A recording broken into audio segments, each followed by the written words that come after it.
오늘부터 G7 정상회의가 개최되고 윤석열 대통령님께서 회의 참석을 위해 출국을 합니다.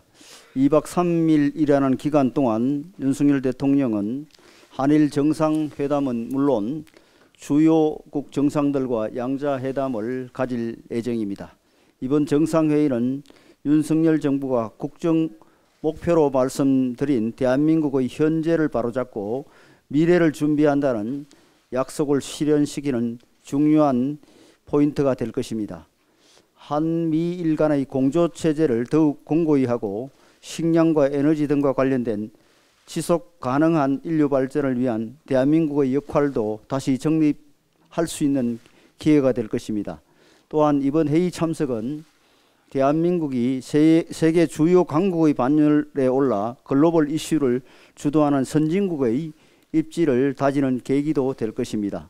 대통령께서 대한민국과 국민을 최우선으로 하는 외교적 성과를 거두고 돌아오시길 바랍니다. 국민의힘도 이번 G7 정상회의를 면밀히 지켜보며 이를 뒷받침하는 데 만전을 기하겠습니다.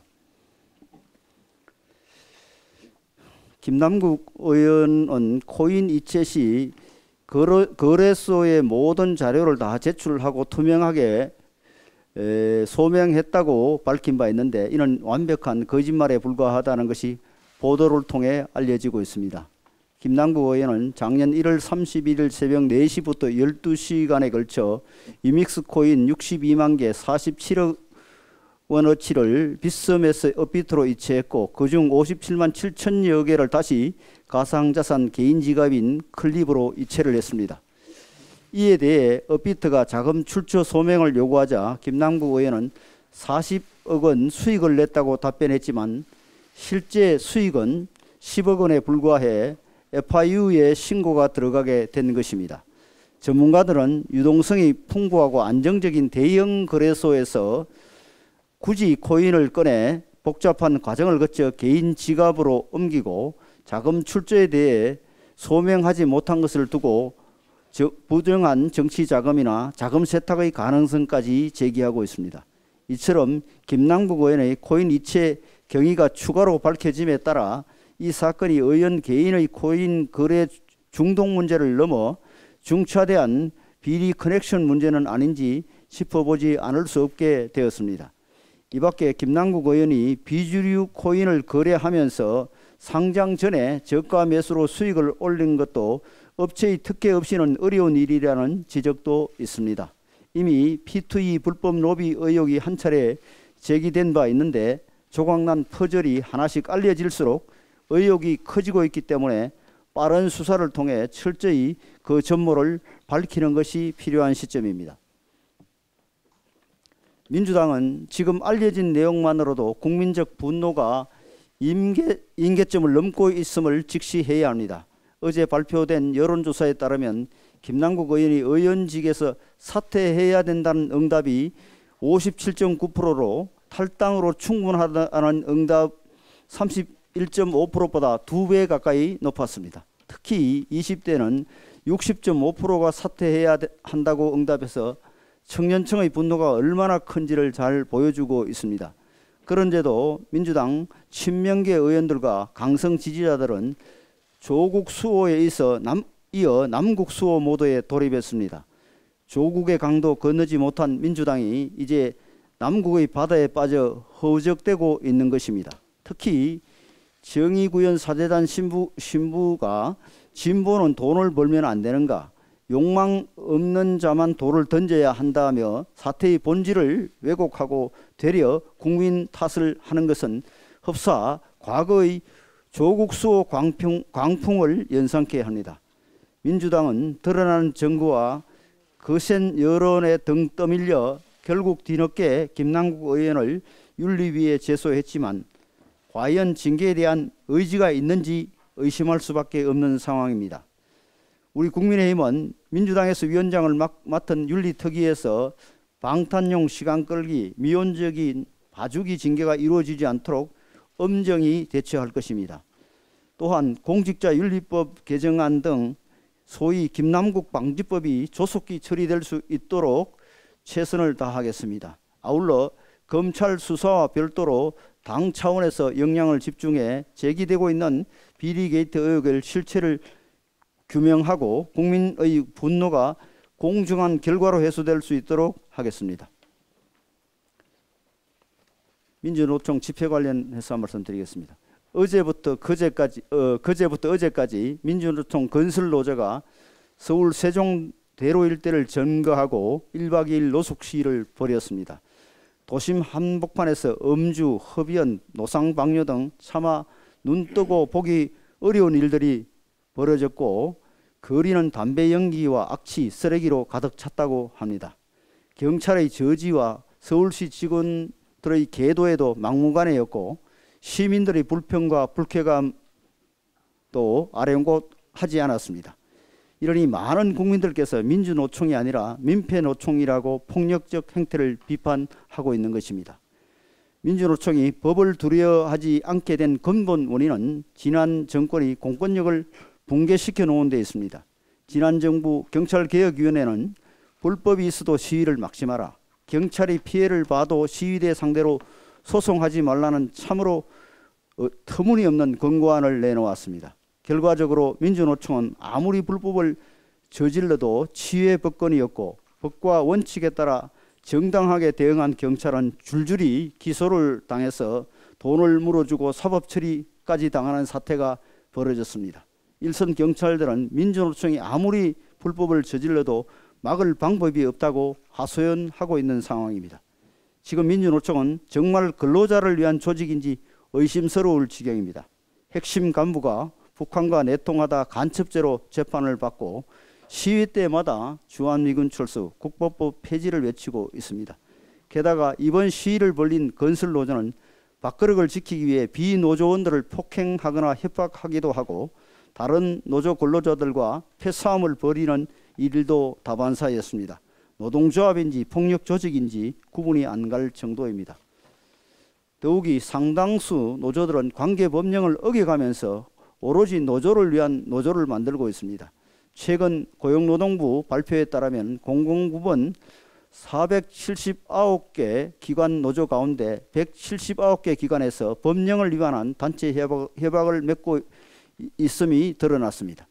노조 활동 과정에서는 아무리 법을 어겨도 해고 불가, 투쟁을 하다 다쳐도 공무상 재해 등 특권 노조의 본색을 여실히 드러내는 단체 협약들입니다. 게다가 단체 협약이 법령에 우선한다는 기상천외한 내용도 있고 노조 가입을 거부하거나 탈퇴하면 해고하고 노조원이 승진심사에 참여하는 노조 독재 조항까지도 있었습니다.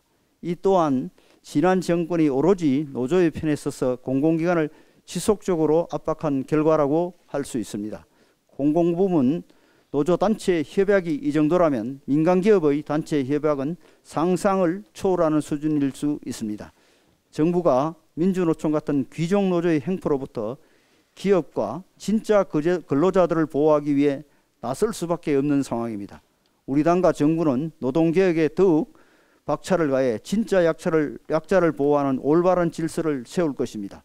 경찰이 민주노총의 불법에 당당히 맞서 엄정히 법을 집행하고 시민들의 안전을 지킬 수 있도록 공권력도 바로 세우겠습니다. 공정채용법 추진을 당론으로 채택한 것을 시작으로 노동개혁 특위를 통해 후속 입법들을 지속적으로 추진해 나갈 것임을 국민들께 약속드립니다. 네, 윤석열 대통령께서 오늘부터 사흘간 일본 히로시마에서 열리는 G7 정상회의에 초청국 정상 자격으로 참석하십니다. 히로시마 정상회의에서는 최소 6개국과의 양자회담, 한미일 3국 정상회담 등 외교 일정이 숨가쁘게 진행됩니다.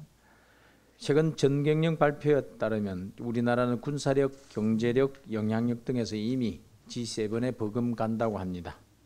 이번 정상회의 참석으로 한국이 국제사회에서 국력에 걸맞는 역할을 할 수 있도록 G8로 나가는 기초를 닦는 계기를 마련했으면 좋겠습니다. 아울러 북한 핵미사일 도발을 억제하는 강도 높은 한미일 삼각 안보 공조 방안도 도출되기를 기대합니다. 민주당 내부에서 조국의 강 건너느라 힘들었는데 이제 남국의 바다 빠져 허우적거린다는 말이 나오고 있습니다.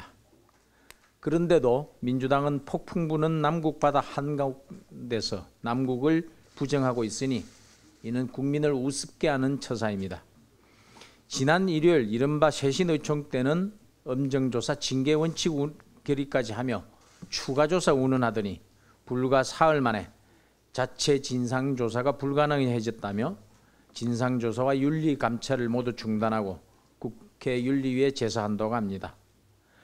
그러면서 민주당은 국회 윤리위 제소가 이재명 지시라고 지켜세웠지만은 꼬리 자르기 김남국 탈당쇼에 끌어오르는 국민 여론에 등 떠밀려 한 뒷북 제소 쇼에 불과할 것입니다.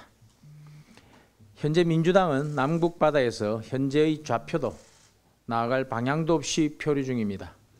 위치 망각증은 더 심각합니다. 5.18 기념식이 열렸던 어제도 김남국 코인 의혹은 연일 터져 나왔습니다. 출처가 불분명한 30억 원 의혹에 더해 자금 세탁 의혹까지 불거졌습니다. 그런데도 당사자는 한가롭게 고속도로 휴게소에 등장했고 민주당 의원들은 누구는 코인을 갖고 있네, 나는 코인 비슷한 것도 없네 하며 해명하기 바쁩니다. 국민 눈높이에서 본다면 지금까지 드러난 코인 의혹만으로도 제명감입니다.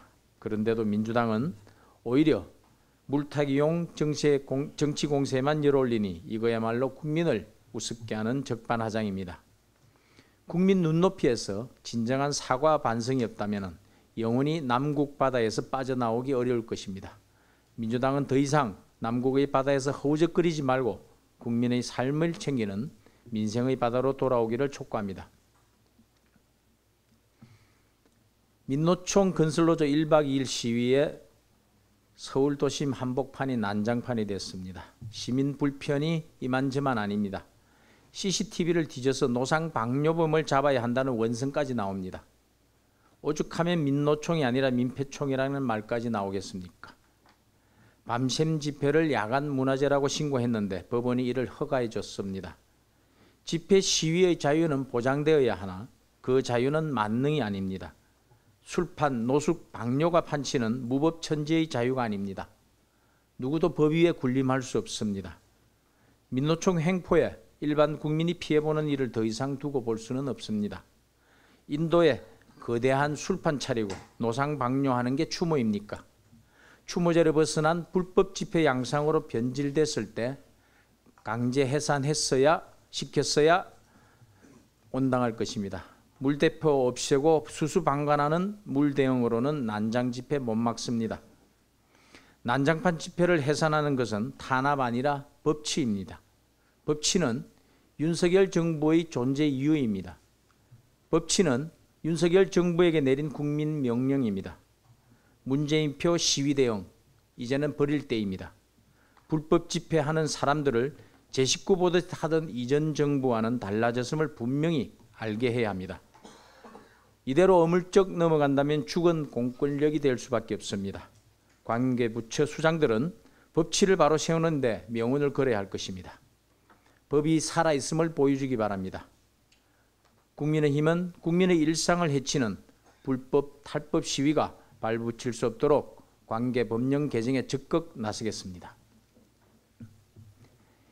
2년 전 2021년 4월 7일 4.7 재보선을 앞두고 북한이 선관위 PC를 해킹해서 메일을 여러 번 정황이 확인됐다고 국정원이 선관위에 알려줬던 사실이 언론 보도를 통해 드러나고 있습니다.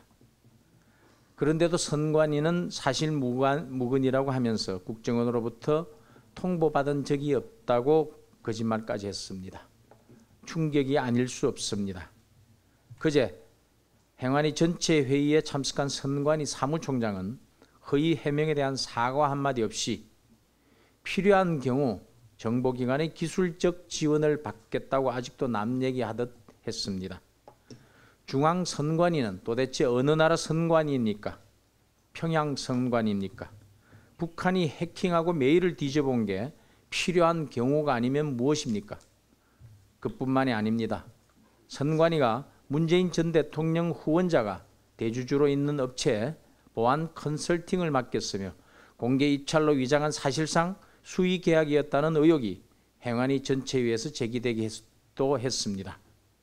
공정과 중립이 생명인 선관위가 PC 보안도 뚫리는 무능함에 뻔뻔한 거짓말을 일삼고 위장공개 입찰 의혹까지 불거진 것에 대해서 개탄을 금할 수 없습니다. 중앙선관위가 헌법기관임을 간과하는 것이 아닙니다. 헌법기관이라고 해서 국가 안위를 돌보지 않고 법위에 군림하는 초법기관도 아님을 직시하라는 얘기입니다. 헌법기관임을 내세워 북한 해킹 위협에도 이기주의적 행태를 일삼는 선관위는 깊이 반성해야 할 것입니다. 선관위에 대한 국민의 신뢰가 추락하는 현실을 무시하지 말기 바랍니다. 검찰은 문재인 후원자 업체의 위장공개 입찰 의혹에 대해 한 점도 남기지 말고 철저히 수사해서 진실을 규명하기 바랍니다. 우리가 지난 해방 이후 80여 년간 지켜온 법치주의 이념과 가치가 무너져 내리고 있습니다. 옳고 그름이 판단의 기준이 아니라 다수냐 소수냐가 판단의 기준으로 바뀌어 가고 있습니다. 이것이 지난 5년간 대한민국의 이 근본을 무너뜨린 이 잘못된 행태라고 지적하지 않을 수가 없습니다. 정치권, 특히 다수당인 민주당의 비리 범죄, 부정부패 범죄를 단죄하는 것은 정치 탄압이라고 합니다. 또한 민노총의 건설노조의 폭력행위를 단죄하면은 노조 탄압이라고 합니다. 또한 언론에 거짓되고 왜곡된 보도를 지적하면은 언론 탄압이라고 합니다.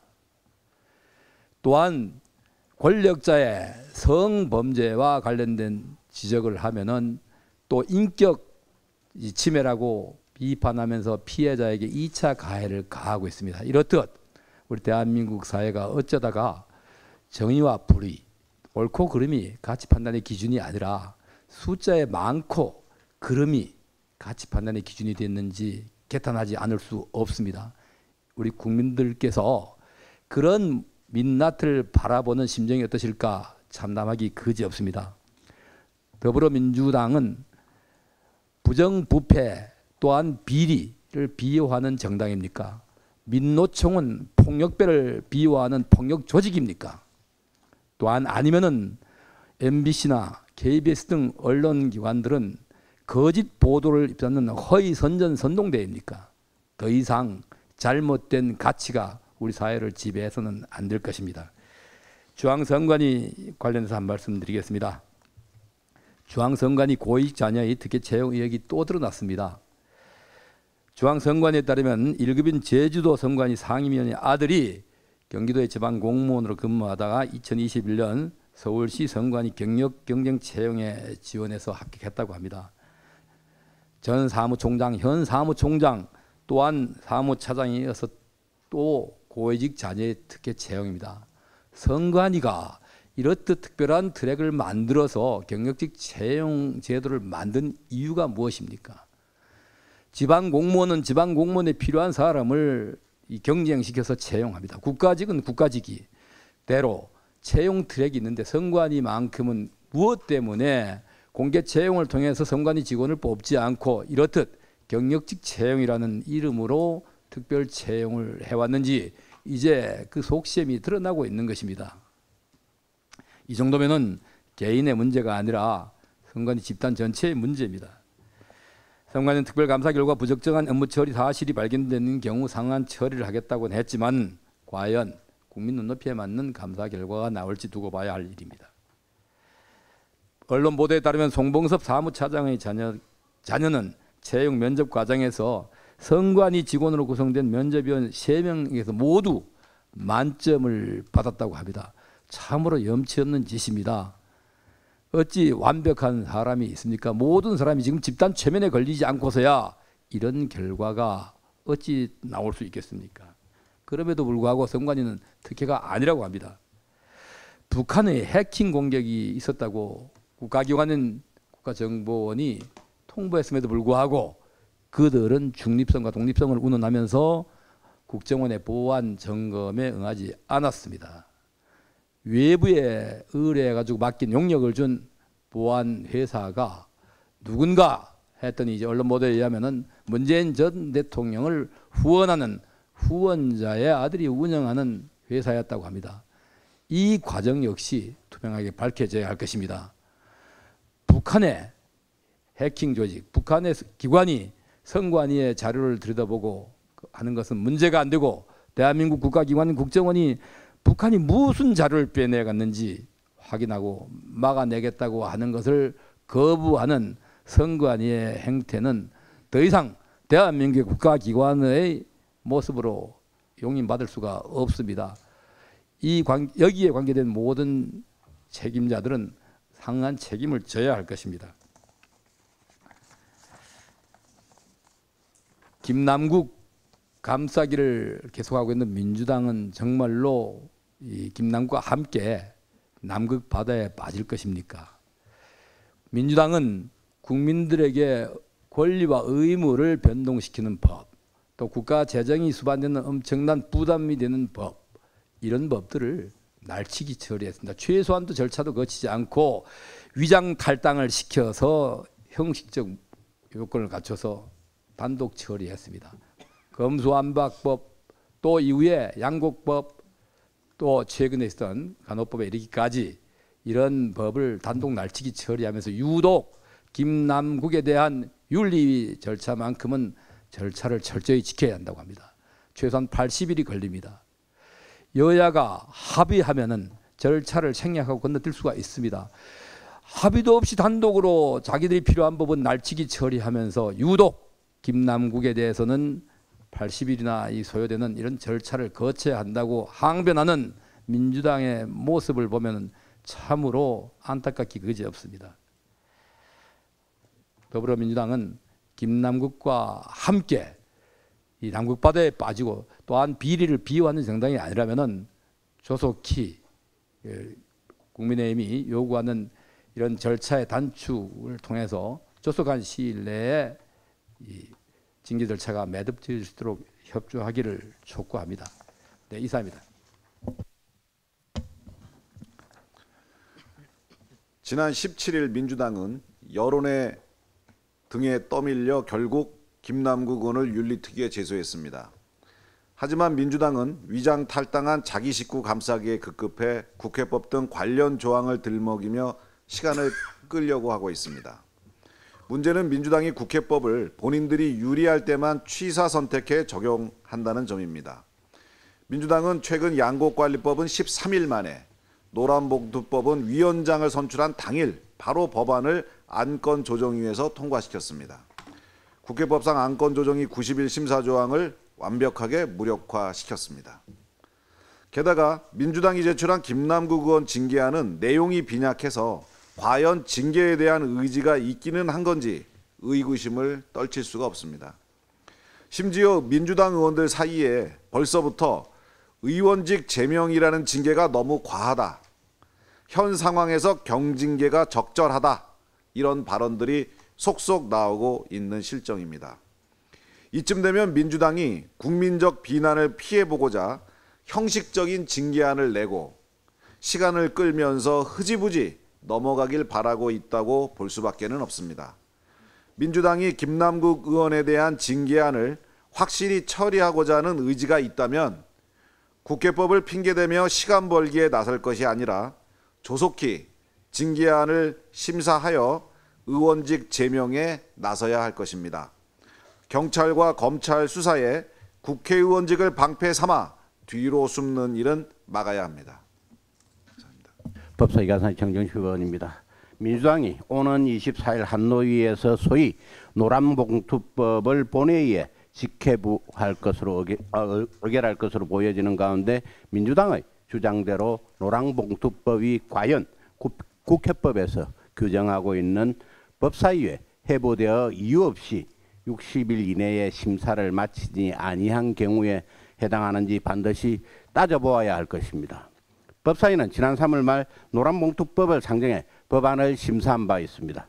당시 주무부처인 고용노동부는 물론 여러 법사위원들의 우려와 반대 의견을 명확히 확인할 수 있었습니다. 이에 차후 차후 회의에서 관계기관인 법무부, 법원행정처, 법제처까지 출석토록 하여 체계작구 심사 및 위헌성 여부 등에 대한 심도 있는 논의를 진행하기로 결정하였습니다. 하지만 4월 26일 법사위 전체 회의 당시 민주당 의원들의 행태는 어떠했습니까? 관계부처를 모두 불러놓고 말 한마디 제대로 하지 않은 채 무조건 의결, 묻지마 표결에 대한 의사진행 발언만을 쏟아내며 법사위를 파행시키지 않았습니까? 게다가 지금 이 시점까지 노란봉투법 관련 의사일정에 전혀 합의를 하지 않고 있습니다. 이런 상황임에도 불구하고 민주당은 노란봉투법이 어떻게 이유 없이 60일 이내에 심사를 마치지 않은 경우라고 주장할 수 있는 것입니까? 여러분들도 잘 아시다시피 노란봉투법은 불법쟁이를 합법화하고 노조의 면책권을 부여하는 것을 주 내용으로 하는 법안으로서 국가경제와 산업에 미치는 파급력이 상당한 쟁점 법안 중 하나입니다. 국민과 언론은 물론 학계, 법조계, 경제계 등이 일제히 우려와 반대를 표하는 이 사안에 대해 저희 법사위가 제대로 된 논의조차 하지 못한 채 법안을 통과시켜야 되겠습니까? 민생법안이라는 거짓 꼬리표를 붙여 입법 독주를 강행하고 대통령이 거부권을 행사하도록 하고자 하는 민주당의 얄팍한 수수는 반드시 국민적 저항에 직면하게 될 것이며 국민의 준엄한 심판을 받게 될 것임을 경고하는 바입니다. 이상입니다. 예, 입니다. 이달 초 어린이 포함해서 두 일가족으로 추정되는 북한 주민 10여 명이 어선을 타고 서해 북방 한계선을 넘어 탈북한 사실이 뒤늦게 밝혀졌습니다. 일가족 단위로 어선을 타고 NLL을 넘어 귀순한 것은 2017년 이후 6년 만입니다. 목숨건 이들의 귀순 배경을 관계 당국이 파악 중인데 극심한 식량난이 가장 큰 원인일 것으로 추측하고 있습니다. 유엔 인권보고서에 따르면 북한 전 인민의 40% 이상이 극심한 식량난에 시달리고 있으며 국정원에서도 연간 80만 톤 정도의 쌀이 부족한 것으로 분석된다고 밝힌 바 있습니다. 실제로 굶어 죽는 주민이 속출하고 있다는 정보 당국의 보고도 있었습니다. 북한 주민들 또한 김정은 북핵 개발의 피해자임이 명백합니다. 주요 7개국 정상회의를 앞두고 김정은이 28일 만에 정찰 위성 시찰에 나서는 등 북한 정권의 행보도 심상치 않습니다. 윤석열 정부가 들어서면서 강제 북송의 우려가 사라지고 현재 북중 국경 봉쇄가 풀리지 않으면서 식량난이 계속되고 있습니다. 그래서 탈북 시도가 더 늘어날 수 있다는 관측도 나오고 있는 만큼 정부 당국은 연쇄 탈북 사태를 대비하고 예의주시해야 할 것입니다. 한노희 간사 이민자 의원입니다. 오늘 고용노동부와 환경부에 두 가지 촉구를 하겠습니다. 우선 먼저 고용노동부의 촉구합니다. MBC 부당노동행위에 대해서 철저한 수사를 해주시기 바랍니다. 지난 5월 10일 MBC 노동조합은 제3노조를 말합니다. 여기서 노동조합이란 안영준 현 사장과 박선재 전 사장을 고용노동부 서울 서부지청에 노동조합 및 노동관계조정법상 부당노동행위로 고소했습니다. 고소장에 따르면 MBC 전 현직 사장은 보직부장과 팀장 148명 가운데서 132명 89%를 민주노총 언론노조 소속 1노조 조합원들로 발령하여 1노조를 지배 개입하며 우대하였고 소수노동조합인 MBC 제3노조에 대해서는 정상적인 활동과 근로시간 면제 배분 관련하여 불이익을 줬다는 것입니다. 노조법 제2조에 의하면 일부 보직부장 등은 사업주를 위하여 행동하는 자에 해당하므로 노조법상 사용자로서 1노조의 적법성에 문제 제기를 하고 있습니다. 이와 관련돼서 고용노동부는 철저하게 수사해 주시기 바랍니다. 지금 MBC의 모습은 민노총에 의한 민노총을 위한 방송이라고 해도 과언이 아닙니다. 이래서 일부에서는 MBC를 노영 방송이라고 부르고 있습니다. MBC가 진정 공영 방송을 표방한다면 조속한 방송의 공정성 회복을 먼저 하시기 바랍니다. 두 번째로 환경부에 말씀드리겠습니다. 현재 대한민국이 갇힌 불볕 찜통 더위는 여름에 발생할 폭우의 전초전입니다. 지난 16일 전국 대부분 지역이 올해 들어 가장 높은 최고 기온을 기록하였으며 17일에는 경북 지역을 중심으로 30도가 넘는 고온이 이어졌습니다. 이는 집중적인 강수를 동반할 엘니뇨 때문입니다. 기상청에 따르면 올해부터 엘니뇨 현상으로 태평양 주변국에 폭우가 집중될 가능성이 크다고 합니다. 우리나라의 경우 이 현상이 5월에서 7월 사이에 발달하여 남부지방을 중심으로 강수량이 급증할 것으로 전망돼 조속한 대책이 필요합니다. 지난해 우리는 큰 폭우로 큰 피해를 겪었습니다. 중부지방에 쏟아진 집중호우로 수도권은 쑥대밭이 됐고 폭우로 포항 지역은 하천이 범람하여 인명재산 피해가 발생했습니다. 관측 이래 최장기간 장마와 빈번해지는 집중호우로 국민들은 홍수에 대한 불안감이 점점 커지고 있습니다. 환경부에 다시 한번 거듭 말씀드립니다. 소 잊고 애양간 고치는 일은 이제 다시는 일어나서는 안 됩니다. 집중해 주시기 바랍니다. 예, 오늘부터 2박 3일 대통령께서 히로시마에서 열리는 주요 7개국 정상회의에 참석하십니다. 예, 본 의원도 특별 수행원 자격으로 동행을 합니다. 지난 16일에는 특사 자격으로 방한한 올레나 젤렌스키 우크라이나 영부인을 접견을 했고 17일에는 캐나다 총리와 정상회담을 하고 새로운 60년을 함께 더 강하게라는 제목의 공동성명을 발표했습니다. 이번 G7 정상회담 전후에서 호주, 베트남, 독일, 유럽연합 등 각국 정상들과 정상회담이 예정되어 있고 그리고 한일 정상회담 또 한미일 정상회담도 예상이 됩니다. 지난달 미국 국빈 방문과 한일 정상 간 셔틀 외교 복원으로 한미일 안보 공조 체제를 완성하고 유럽, 캐나다로 외교 보폭을 넓히는 과정에서 윤 대통령의 G7 정상회의 참석은 그 의미가 매우 크다고 생각합니다. 대한민국이 글로벌 중추국가로 나아가는 좋은 계기가 될 것으로 생각을 합니다.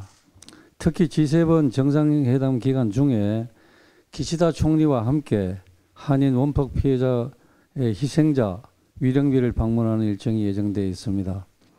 우리 대통령의 한인 위령비 참배는 전례가 없었던 일입니다. 특히 이번 참배는 기시다 일본 총리가 먼저 제안을 해서 이 징용으로 피해를 입은 많은 분들이 그 피해자 속에 포함되어 있는데 거기에 같이 가서 참배를 하자고 제안한 데도 상당한 의미가 있다고 생각을 합니다. 이 민주당은 우리 대통령이 이 정상외교를 하면서 성과가 낼 때마다 외교 참사라고 굴욕외교라고 이렇게 얘기를 합니다. 이번에도 벌써 G7 참석이 후쿠시마 오염수 덜러리를 썰어 간다 이런 식으로 비난을 하고 있습니다. 참 의의가 없습니다. 외교 참사 입버릇처럼 얘기를 합니다.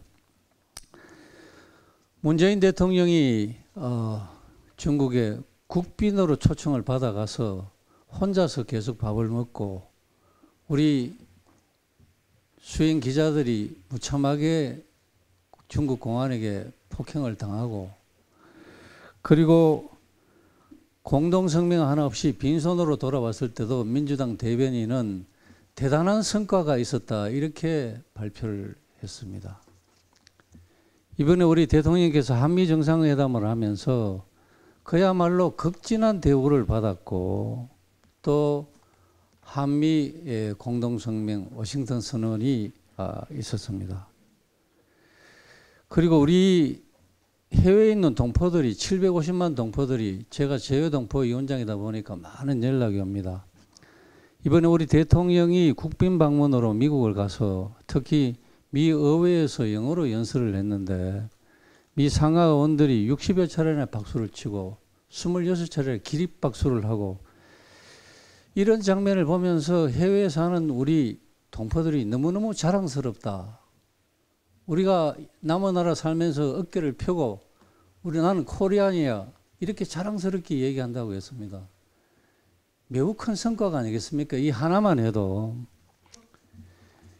일본에서도 우리 대통령의 그 영어 연설이 굉장히 화제가 되었다고 합니다. 그리고 일본 국민들도 왜 우리 일본의 정치인은 저런 윤석열 대통령 같은 사람이 없냐 이런 식으로 얘기를 하고 있을 정도로 매우 우리 동포들이 자랑스러워 하고 있습니다. 도대체 민주당은 불효 외교, 빈손 외교 이런 기준이 도대체 뭔지 양심적으로 거기에 답을 해주기 바랍니다. 외교에는 그야말로 여야가 있어서는 안 됩니다.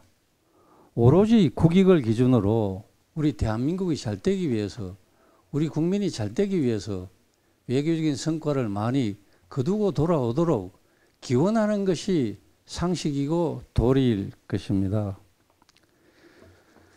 문재인 정권이 망쳐놓은 외교 질서를 다시 우리 윤석열 정부는 정상화시키고 있습니다. 그리고 국민의 생명과 안전, 어려운 경제 회복을 위해서 정상 간 외교를 통해서 안보 확립, 동맹 복원, 그리고 경제 협력 확대를 위해서 노력하고 있습니다. 민주당이 진정한 공당이라면 우리 국민들께 이때까지 외교를 모두 파탄시켜 놓은 데 대한 책임을 지고 사과를 하고 윤석열 정부의 외교 정책에 적극 협력하는 것이 도리라고 생각을 합니다. 가방의 간사 박성중 의원입니다. 민노총 간첩단 뉴스 실종을 비판했다고 폭압적 갑질을 행한 민노총 방송 KBS는 북한이 그렇게 두려운가 이런 내용입니다. 지난 5월 10일 날 민주노총 전현직 간부 4명이 노조 활동을 위장해서 북한 지령을 수행한 간첩 혐의로 구속된 상태로 재판에 넘겨지는 경악할 만한 사건이 있었습니다. 이 문제는 대다수 언론사가 헤드라인으로 다 다뤘습니다. 그런데 KBS는 100만 조합원이 가입된 민주노총의 간첩 혐의 소식을 국민께 전달할 책무가, 보도 책무가 있었으나 이상하게도 KBS 뉴스 9시 뉴스에 뉴스를 찾아볼 수가 없었습니다. KBS의 보도를 책임지는 주요 간부들이 민주노총과 한몸이라서 보도를 하지 않은 것 아닌가, 너무 노골적이라는 그런 비판이 나오고 있습니다. KBS의 이 같은 보도 형태에 대해서 내부에서 자성의 비판이 나왔습니다.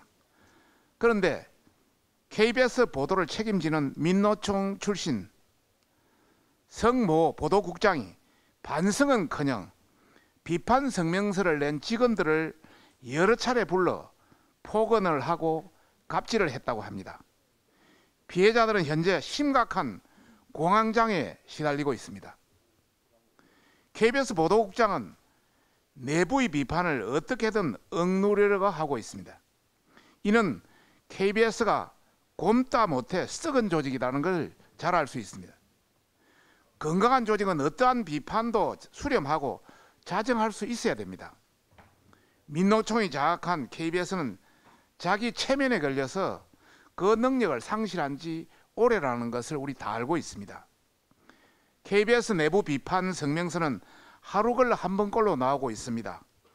그런데 이번 민노총 간첩단 뉴스 실종 비판 성명서 5월 11일 KBS 방송인연합에서 나왔습니다만은 이 성명서는 뭐가 그리 달라서 감추려고 하는 것인지 민노총 출신 KBS 보도국장은 정말 또 KBS 간부들, 핵심 간부들은 뭔가 전곡을 찔렸다는 그런 반응입니다.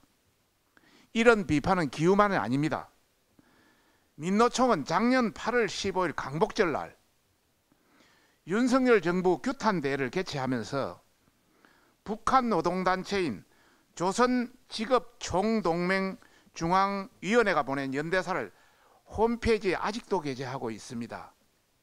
민노총은 북한 노동단체인 조선직업총동맹중앙위원회가 보낸 연대사를 홈페이지에 아직도 버젓이 게시하고 있습니다. 엄연한 이적 표현물인데도 방심위는 국정원의 시정 요구에 따르지 않고 있습니다. 정년주 위원장은 KBS 사장 출신으로 민노총과 한통속이라는 것은 우리가 다 아는 사실이고 자신의 직분을 계속 망각하고 있다는 비판이 많이 나오고 있습니다. 특히 북한이 민노총에 보낸 연대사를 보면은 대한민국 정권을 북한을 침략하려는 세력으로 규정하고 있고 대한민국 정권을 짓뭉개고 송두리째 드러내 타도할 것을 촉구하고 있고 한미 군사력 철폐 등 반국가단체인 북한의 대남 혁명 전략과 통일 노선 등 대남 선전선동 내용을 그대로 홈페이지에 올려놓고 있는 실정입니다.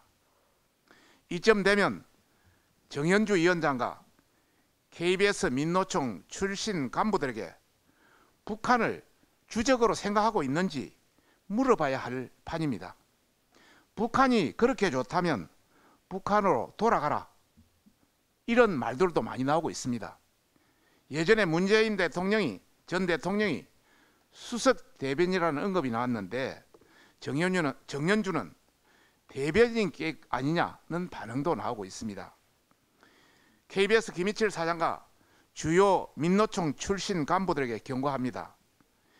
민주주의 국가에서 정당한 보도 비판을 한 당사자에게 폭언과 갑질을 자행한 해당 보도국장의 아나무인 형태를 엄단 징계할 것을 경고합니다.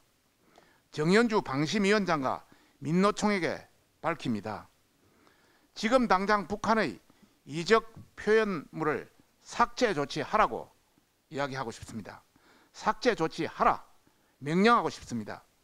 그렇지 않으면 북한 노동당의 적화 혁명 노선을 선전선동하는 조선직업 총동맹과 한통속이라는 것을 자행하는 것이라는 것을 명심해야 할 것입니다. 이상입니다. 유성글 의원입니다. 심각한 상황에 이르고 있는 마약 관련돼서 한 말씀 드리겠습니다. 어제 관세청에 따르면 금년도에 1월부터 4월까지 마약 적발 중량이 사상 최대치를 기록했습니다. 마약 밀수는 205건에 총 213kg이 적발되어서 전년 동기보다는 적발 건수는 좀 줄었지만 중량은 훨씬 늘었다는 말씀을 드립니다. 이것은 결국은 건당 중량이 굉장히 많이 늘었다는 겁니다. 또한 여행자를 통한 밀수가 급증하고 있는 그런 심각한 상황입니다. 최근 고등학생들까지 확산되고 있는 이 상황에 대해서 지난 정부 5년간 사실상 마약에 대해서 무방비 상태로 노출됐기 때문이 아닌 것인가 하는 겁니다. 이런 상황에도 불구하고 지난 정권 컨트롤 타워였던 법무부 장관을 지낸 민주당 인사들은 반성은커녕 원수 건복 시행령에 따른 검찰의 마약 수사를 야당에 신고해달라, 또는 한동훈 장관에게 마약 정치 그만하라는 그런 궤변을 늘어놓고 있고, 또 지난 정권에서 전직 경찰청장을 지냈던 인사는 불과 5년 사이에 5배 늘어난 수준이다, 이런 식의 안일하고 저급한 인식을 스스로 드러내고 있습니다. 마약에 대한 이전 정부의 인사들의 발언만 보더라도 우리 사회가 그동안 얼마나 마약의 위험에 노출되어 있는가를 알 수 있습니다. 이제 골든타임이 얼마 남지 않았습니다. 우리 미래 세대들을 위한 마약과의 전쟁 반드시 승리를 해야 됩니다. 국회에서 국민의힘은 마약 적발을 위한 국가기관의 예산과 정책에 최선의 노력을 다하겠다는 그런 말씀을 드립니다. 아까 원내대표께서도 간단히 말씀을 하셨습니다만 고용노동부에 의하면은 올해 3월부터 실시한 공공부문의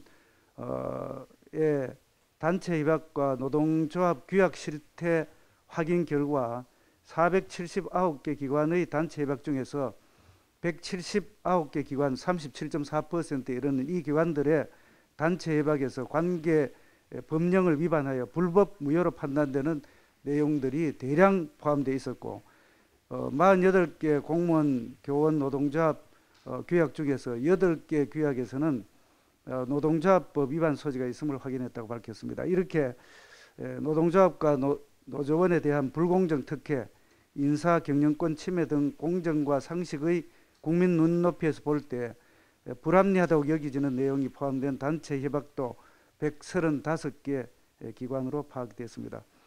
어쨌든 지난 정부에서 임명된 기관장들이 승인한 노사 단체 협약은 공공기관이 법을 지키지 않고 자신들의 노조만을 위해서 존재하는 기관으로 이렇게 전락시켜 버렸습니다.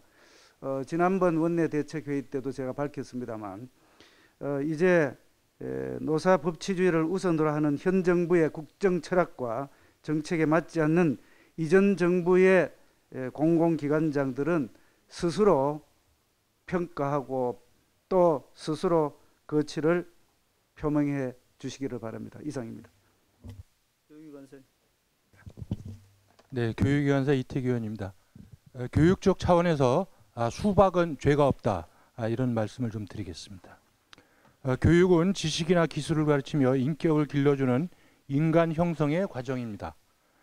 아이들의 인격 형성은 학교뿐 아니라 그 사회나 공동체를 관통하는 보편적 가치나 규범의 영향이 크기에 정치권이나 사회 지도층의 올바른 언행은 매우 중요합니다. 그런 측면에서 민주당은 반교육 세력입니다.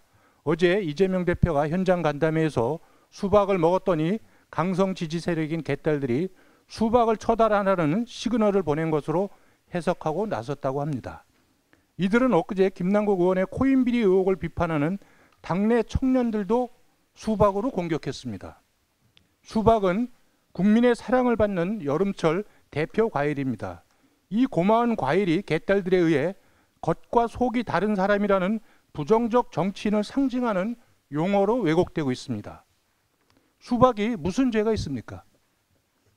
아이들이 수박을 먹으면서 무슨 생각을 하겠으며 또 학교에서 아이들이 마음에 안 드는 친구를 수박으로 공격하고 놀린다면 교실이 어떻게 되겠습니까? 겉은 파랗고 속은 빨간 아름다운 과일을 부정적 정치인의 대명사로 왜곡시키는 것은 명백하게 우리말을 파괴하는 반교육적 행위입니다. 국어사전에서 날치기는 남의 물건을 잽싸게 채워 달아나는 짓이나 도둑 외에도 법안을 가결할 수 있는 의원 정족수 이상을 확보한 당에서 법안들을 자기들끼리 일방적으로 통과시키는 일이라는 뜻도 함께 있습니다. 우리 정치 행태가 얼마나 문제가 크면 국어사전에 이렇게까지 정의되어 있겠습니까? 사전대로라면 민주당의 입법 폭주는 날치기 정치이고 민주당은 날치기 정치 세력입니다. 민주당이 겉과 속이 다른 정치 세력의 원조는 맞습니다. 오죽하면 2년 전 뉴욕타임스는 4.7 재보궐선거의 민주당 참패 원인으로 내로남불을 꼬박했습니까? 그러나 그것이 소위 친명과 비명 간에 무슨 차이가 있겠습니까? 다 50보 100보 아니겠습니까? 아무리 막 나가는 정치라지만 아이들까지 병들게 하는 것까지 용인될 수는 없습니다. 우리 정치에 내 편과 내 편이 갈라치기가 아닌 옳고 그름, 도덕과 양심의 잣대를 살리려면 강성 정치 팬덤 세력의 무분별한 비호로 인한 우리말 파괴와 왜곡 행위를 금지하는 여야 간의 합의가 교육적 차원에서 반드시 필요합니다. 이런 조치를 취해 주실 것을 원내 대표께 건의드립니다. 행안위 간사 이만희 의원입니다. 여러분 말씀하셨습니다만 중앙선관위의 북한발 해킹 공격에 대한 방치에 가까운 미흡한 대처, 그리고 고위직 자녀들의 특혜 채용 의혹에 대한 진상규명과 대안 마련을 위해서 실시된 행안위 현안 질의에서 선관위는 비협조적인 자료 제출은 물론 무성의한 답변으로 일관했습니다. 그뿐만 아니라 지난 2019년부터 지금까지 5년 연속으로 선관위의 정보보안 컨설팅 업무를 맡았던 회사는 문재인 전 대통령의 적극적인 후원자인 김을재 회장이 최대 주주로 있는 금양통신의 관계회사인 윈즈로 밝혀졌고, 선관위의 보안 컨설팅 업무 위탁 또한 사실상의 수혜계약이나 다름없이 몰아졌음이 밝혀졌습니다. 많은 국민들께서 국회를 통해 선관위가 동시다발적으로 읽힌 무리에 대한 실체적 진실과 진정성 있는 대응 방안을 기대했으나 박찬진 총장은 북한 해킹과 관련해서는 세부 내용에 대한 내용조차 몰라 부하 직원에게 답변을 전가하는가 하면 본인을 비롯한 고위직 간부들의 선관위 특혜 채용 의혹과 관련해서는 법과 규칙에 따랐다는 말만 반복하면서 국민의 인내심을 시험하고 있습니다. 현직 사무총장, 현직 사무차장, 전직 사무총장에 이어서 자녀에 이어서 제주 선관위 상임위원 신우용 씨의 자녀까지 특혜 채용 의혹이 있는 것으로 드러난 가운데 일각에서는 고위직들의 자녀의 선관위 특혜 채용이 더 있다는 말까지 돌고 있습니다. 그럼에도 선관위는 끝까지 외부 감사를 거부하고 있습니다. 국민의 신뢰를 잃어버린 선관위가 외치는 중립성과 독립성은 공허한 메아리에 불과합니다. 국정원을 포함한 보안 컨설팅 그리고 감사원의 감사 등을 통해서 국민이 신뢰할 수 있는 기관으로 거듭날 수 있도록 국민의힘은 최선을 다하겠다는 말씀을 드립니다. 이상입니다. 수의간사 이달곤입니다. 어제 통계청에서 2022년 이 농가 경제조사가 발표가 되었는데 좀 암울한 것입니다. 농가 소득이 3.4% 줄어들었고 특히 그 중에 농업 소득이라고 농업을 통해서 얻는 소득 부분을 말합니다. 그건 27%까지 감소가 되었습니다. 그래서 정부가 깜짝 놀라고 있는데 그 원인을 보면은 이제 쌀이 많이 생산돼 가지고 쌀값이 떨어진 거하고 그다음에 한우 공급이 많아 가지고 한우 값이 떨어진 데서 큰 원인을 찾을 수 있습니다. 그래서 2022년 이 경제 활동 통계이기 때문에 작년부터 신정부에서는 정부 대책을 상당히 조이고 있습니다. 그 중에 하나가 작년 말부터 선제적으로 아주 빠른 시일 내에 쌀을 구매를 하고 있습니다. 그래서 작년에 90만 톤을 구매했기 때문에 올해는 지금 쌀값이 안정을 찾고 있다는 말씀을 드리고 작년 말에 비해서 쌀값이 조금 올라가고 있습니다. 그리고 이 비료 가격 인상분에 대해서 80% 지원을 합니다. 정부가. 그리고 외국 인력이 굉장히 많이 들어오는데 이 코로나 때문에 못 들어왔습니다. 그런데 올해부터는 2만 명을 능가하는 외국 인력을 공급을 해가지고 이 농업 이 생산 활동을 돕겠다 이런 이야기입니다. 그다음에 이 한우 문제는 이 한우 수급 대책을 세우고 있는데 기본적으로는 수요를 확대하는 겁니다. 그래서 하나로마트를 통해 가지고 이 세일즈를 해가지고 한우 값을 안정시키려고 하고 있고 또 한우는 수출 협의회가 없었는데 수출 협의회를 구성을 해가지고 수출을 나가는데 지금 이 질병 때문에 약간 애로를 겪고 있습니다만 수출 확대를 할 것입니다. 그리고 사료비를 대단히 지원하고 있고 대출 자금에 대한 원금 상한을 유예함으로써 금융 부담을 줄이려고 하고 있습니다. 이 대책이 집행되면은 2022년에 비해서 2023년에는 농가 소득과 농업 소득이 좀 올라갈 수 있지 않느냐 이런 생각을 합니다. 감사합니다.